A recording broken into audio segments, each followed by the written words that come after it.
আজকের দিনটা খুব সুন্দর একটা দিন। খুব সুন্দর বলছি কারণ আজকের দিনে ৪ বছর আগে আমি একদম লাল টুকটুকে বউ সেজে পরিপাটি হয়ে বসেছিলাম। তো ৪ বছর পরে আসলে আমাদের দিনগুলো কেমন কাটছে, আর এই ৪ বছর পূর্ণ হতে হতে আমাদের মাঝখানে ইলহান চলে এসেছে। তো ইলহানকে নিয়ে আমাদের দিনগুলো কেমন কাটছে, আজকের দিনটা কেমন কাটালাম, এটাই তোমাদের সাথে একটু শেয়ার করার চেষ্টা করব। তো সকালে ঘুম থেকে উঠেই আমি আগে যেটা করি সেটা হচ্ছে বাসি বিছানাটা ক্লিন করে ফেলি, কারণ বাসি বিছানা দেখলে আমার প্রচণ্ড ইরিটেশন হয়। তো সবার আগে হচ্ছে আমি বেডটাকে একদম পরিপাটি করে ফেলি। তো যেহেতু বাসা বাড়ি একদম উথাল পাথাল হয়ে থাকে প্রতিদিন, আমার বাসার অবস্থা দেখলেই বুঝতে পারবা তোমরা। আমি চেষ্টা করি প্রতিদিন রাতে একটু গুছিয়ে ঘুমানোর জন্য, কিন্তু প্রতিদিন এটা আমার পক্ষে সম্ভব হয় না। তো যেদিন সম্ভব হয় না তো সেদিন আগে ঘুম থেকে উঠেই আমি আমার বেডরুমটাকে একদম ক্লিন করে ফেলি। তো আজকে সকাল সকাল উঠেই কোনো নাস্তা করা হয় নাই, কারোরই হয় নাই, আমারও হয় নাই, সাকিফেরও হয় নাই। আমি উঠে আগে বেডরুমটা গোছগাছ করছিলাম, আর সাকিফ উঠে চলে গেছে হচ্ছে বাজারে। আজকে একটু বাজার করে নিয়ে আসবে, যেহেতু আজকে আমাদের জন্য একটা স্পেশাল দিন। আর আমাদের অ্যানিভার্সারিটা যে সময় গেছে ওই সময় আসলে দেশের জন্য খুবই একটা ক্রিটিক্যাল টাইম যাচ্ছিল। তো তেমন কোনো প্ল্যানই ছিল না আমাদের। তো আমরা জাস্ট বাসায় আব্বু আম্মুকে নিয়ে আমরা সবাই মিলে একটা সারাদিন সুন্দর দিন কাটিয়েছি, এটাই বাস। তো হচ্ছে সাকিব বাজারে চলে গেছে সকালে, আর আমি এদিকে হচ্ছে বাসার যে কাজগুলো আছে সেগুলো একটু শেষ করার চেষ্টা করছি। তো ইলহানকে দেখলাম এর মধ্যে সে হঠাৎ করেই হামাগুড়ি দিয়ে আমার পিছে পিছে চলে এসেছে। তো এটা খুবই একটা স্পেশাল মোমেন্ট আমাদের জন্য, কারণ আজকে ইলহান প্রথম হামাগুড়ি দিল। ইলহান এর আগে কিন্তু হামাগুড়ি দেয়নি, দেখো ওই একটু একটু করে হামাগুড়ি দিচ্ছে আর পড়ে যাচ্ছে। তো এটা খুবই একটা স্পেশাল মোমেন্ট ছিল আমাদের জন্য। তো যাই হোক, এর মধ্যে হচ্ছে ইলহানের জন্য আমি নাস্তা রেডি করে নিয়ে আসছি। ওকে এখন নাস্তা করাবো, কিন্তু সে কোনোভাবে এখন নাস্তা করবে না, সে এখন খেলা করবে, এজন্য সে কান্না করছে। আর ইলহানকে এখন আমরা সলিড শুরু করেছি। তো সকালের নাস্তায় আমি ওকে ওটসটা দিচ্ছি এখন। তো ওটসটা সে একটু পছন্দ করেছে অন্য খাবারের তুলনায় বেশি। তো এই জন্য আমি সকালের নাস্তায় একটু ওটসটা দেওয়ার ওকে চেষ্টা করি। ও হচ্ছে এটা সুন্দরভাবে খেয়ে নেয় মাশাল্লাহ।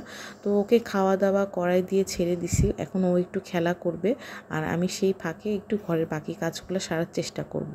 তো এর মধ্যে এসে দেখি হুট করে একদম ঝড় বৃষ্টি শুরু হয়ে গেছে। তো আমি জাস্ট ভাবতেছিলাম যে যেহেতু ওরা বাজারে গেছে তো মানে কিভাবে আসবে। তো তোমরা দেখেও বুঝতে পারতেছো যে কি পরিমাণ মানে ঝড় বৃষ্টি হচ্ছে। তো যাই হোক, এর মধ্যে এসে আমি ভাবলাম যে এগুলো ভেবে এখন লাভ নেই, আমি বাকি কাজগুলো সেরে ফেলি, কারণ ওরা চলে আসলে তখন আরও একটা বিশাল ঝামেলা হবে। তো এর মধ্যে আমি আমার রুমটাকে মোটামুটি ক্লিন করে ফেলেছি, এবং পাশের রুমটাও ভাবলাম যে আজকে একটু ক্লিন করে ফেলি, যেহেতু বাসায় আপু আম্মু সবাই আসবে। তো এর মধ্যে আস্তে আস্তে ওই যে বললাম ইলহানকে আজকে নতুন সে হামাগুড়ি দিচ্ছে, সে একটু পরপর এদিক ওদিক চলে যাচ্ছে। তো দেখো ওকে নিয়ে আসলাম, নিয়ে এসে আমার পাশে সুন্দর করে বসাই দিলাম। এখন ওকে সাথে নিয়ে নিয়ে হচ্ছে আমার কাজ করতে হবে। তো এগুলা করতে করতে হচ্ছে সাকিব চলে আসছে। সাকিব চলে আসলো সকালে যে বাজার ছিল সেগুলো নিয়ে, এবং হচ্ছে মিষ্টি নিয়ে। তো আজকে আমরা একটু দুজনকে মিষ্টি মুখ করাই দিলাম, যে আমাদের মাশাআল্লাহ আল্লাহর রহমতে আমাদের বিয়ের আজকে 4 বছর পূর্ণ হলো, আর খুব সুন্দরভাবে দিনগুলো পার হচ্ছে। তো হচ্ছে সকালে সাকিব নিয়ে আসছিল এখানে রসগোল্লা, কালো জাম, আরও একটা কি মিষ্টি যেন। তো এগুলো দিয়ে আমরা আজকে সকালে নাস্তা করছি, আর এক্সট্রা কোনো আয়োজন ছিল না, কারণ সকালে এগুলো কোনো কিছু করারই আমি টাইম পাইনি। এদিকে কিন্তু আমার খালা চলে আসছে, খালার মতো কাজ করতেছিল। আর আজকে বললাম ওই যে প্রচুর বাজার হবে আজকে। তো বাজারগুলো আমি ঢেলে ঢেলে একটু দেখতেছিলাম যে কী নিয়ে আসছে। তো যেহেতু আজকে সব কিছু রান্না হবে না, তারপরও এগুলো প্যাকেট করে তো ফ্রিজে রাখতে হবে। তো সবচেয়ে ঝামেলা হয়েছিল সেটা হচ্ছে আমার কাছে কোনো মানে প্যাকেট করার জন্য কোনো পলিথিন ছিল না। তো এই ঝামেলা নিয়ে আমি অনেকক্ষণ ঘোরাঘুরি করতেছিলাম বৃষ্টির ভিতরে, বাইরে থেকে আনাও এখন যাচ্ছিল না। তো এগুলো না তুলেও বাইরে রাখা যাচ্ছিল না, এত কাঁচা মাছ মাংস। তো কি করব, শেষে আমার বাড়িওয়ালা আন্টির কাছ থেকে পলিথিন নিয়ে এসে পরে এগুলো মানে ফ্রিজিং করতে হয়েছে। তো এদিকে হচ্ছে কি খাবে, কি রান্না করব, এই আলোচনা করতে করতে পরে সাকিব বলল যে একদম অল্পের ভিতরে সারতে, কারণ আজকে মানে বাজার তুলতে অনেক সময় লেগে গেছে। তো এখানে খালা সব কিছু মোটামুটি কেটে দিছে। তো আজকে রান্না হবে হচ্ছে চিংড়ি ভুনা, পোলাও আর রোস্ট। তো এই জন্য আমি অল্পের মধ্যে আজকে তাড়াতাড়ি শেষ করার চেষ্টা করব। তো সাথে আলু ভাজি একটু করব। সাকিব হচ্ছে সাদা পোলাওর সাথে আলু ভাজি খেতে বেশ পছন্দ করে। তো আলু ভাজিটা প্রথমে আমি হচ্ছে একটু লবণ দিয়ে মেখে রাখলাম। ও একটু মুচমুচে আলু ভাজি খেতে পছন্দ করে, যে পানিটা বের হয়ে গেলে আলুটা ভাজতে সুন্দর হবে। তো আলুটা আমি পানি দিয়ে মেখে রেখে দিলাম, আর এদিকে আমি পোলার চালটা সুন্দর করে ধুয়ে একটু পানি দিয়ে ভিজিয়ে রাখলাম, যাতে চালটা একটু ঝরঝরা হয় আর খেতেও ভালো হয়, সুন্দর হয় ভিজিয়ে রাখলে। তো এদিকে এসে দেখতেছি আবার কোনো মশলা বাটা নেই আমার, তো সেজন্য আবার মশলাগুলো বেটে সব প্রিপারেশন রেডি করে আমি রান্নায় চলে আসলাম। তো রান্নায় হচ্ছে প্রথমে এদিকে আমি পোলাওটা বসাই দিব। তো পোলাও রান্নাটা তো তোমরা সবাই জানো, এটা নতুন করে বলার কোনো কিছুই নেই। চুলাতে হচ্ছে পেঁয়াজ কাঁচামরিচ না, পেঁয়াজটা দিয়ে সুন্দর করে ভেজে একটু আদা রসুনের পেস্টটা দিয়ে দেন সমস্ত গরম মশলা দিয়ে চালটা দিয়ে হচ্ছে দমে দিয়ে দেবো। আর আমি যেটা করি পোলাওতে একটু গুঁড়া দুধ দিই, আর হচ্ছে একটু কেওড়া জেল দিই, আর সাথে হচ্ছে একটু আলু বোখারা দিই। এটাতে পোলাওতে একটা শাহি শাহি একটা স্মেল আসে, খেতে ভালো লাগে। তো পোলাওটা আমি একদমই ঝটপট করে ফেলতেছি, অনেকটাই লেট হয়ে গেছে, বাসায় সবাই খাবে।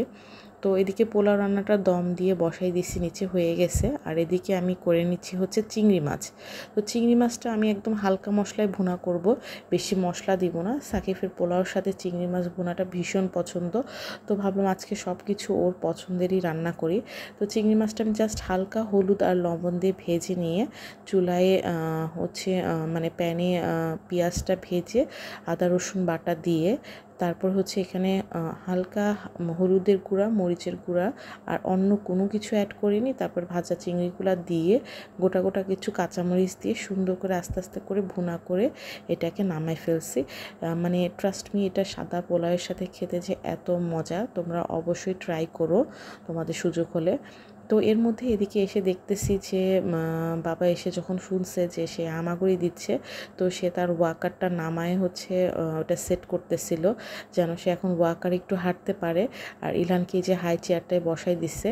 তো এদিকে এগুলো করতে করতে আমার রান্নাবান্না শেষ হয়ে গেছে। রোস্ট রান্নাটা তোমাদের সাথে শেয়ার করা হলো না, আর ইলহান যেহেতু সলিড শুরু করছে ওর জন্য একটু পাতলা করে খিচুড়ি রান্না করছি। আর এদিকে হচ্ছে সাফি সালাদ কাটতেছিল। তো মোটামুটি সব রান্নাবান্না শেষ, আমাদের সবাই ফ্রেশ হওয়া শেষ। আর এই যে পোলাও, আর এখানে ছিল হচ্ছে রোস্ট।